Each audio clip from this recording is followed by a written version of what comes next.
కాంగ్రెస్ అగ్రనేత రాహుల్ గాంధీపై బీజేపీ నేతల వ్యాఖ్యలకు నిరసనగా ఢిల్లీలో యూత్ కాంగ్రెస్ ఆధ్వర్యంలో చేపట్టిన నిరసనలు ఉద్రిక్తతలకు దారితీశాయి. రాహుల్ను ఉగ్రవాదిగా పోల్చుతూ కేంద్ర మంత్రి రవనీత్ సింగ్ బిట్టు వ్యాఖ్యలు చేశారు. అటు మహారాష్ట్రకు చెందిన శివసేన నేత ఒకరు ఇందిరకు పట్టిన గతే రాహుల్ కి పడుతుందంటూ తీవ్ర వ్యాఖ్యలు చేశారు. రాహుల్పై బీజేపీ శివసేన నేతలు చేసిన వ్యాఖ్యలపై నిరసనగా దేశవ్యాప్తంగా ఆందోళనలు చేపట్టాలని పీసీసీలకు ఏఐసీసీ పిలుపునిచ్చింది.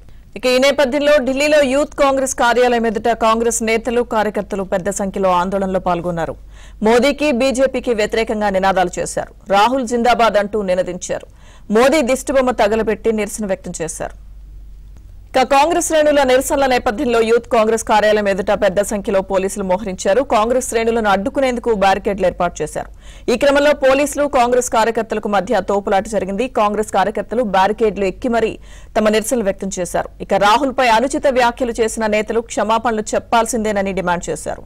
దీంతో యూత్ కాంగ్రెస్ కార్యాలయం ఎదుట ఉద్రిక్త వాతావరణం ఏర్పడింది. ఇదే అంశానికి సంబంధించిన పూర్తి అప్డేట్స్ మా ప్రతినిధి సతీష్ ఢిల్లీ నుంచి లైవ్ లో అందించడానికి సిద్ధంగా ఉన్నారు. సతీష్, లక్ష్మీ ఆయన పైన దాడి చేసే ప్రయత్నంగా ఒక కుట్ర జరుగుతుందన్న అంశాన్ని కూడా ఇప్పటికే ఆ లేఖలో స్పష్టంగా పేర్కొన్నారు. దీనిపైన వెంటనే చర్యలు తీసుకోవాలని కూడా కాంగ్రెస్ అగ్రనేతలంతా కూడా డిమాండ్ చేస్తున్నారు. మరోవైపు ఇప్పటి వరకు కామెంట్ చేసిన నేతలపై ఎందుకు చర్యలు తీసుకోలేదు భారతీయ జనతా పార్టీ అని చెప్తున్నారు. ఇటీవల రాహుల్ గాంధీ యుఎస్ పట్టణం సందర్భంగా కూడా భారతీయ జనతా పార్టీకి సంబంధించిన నేత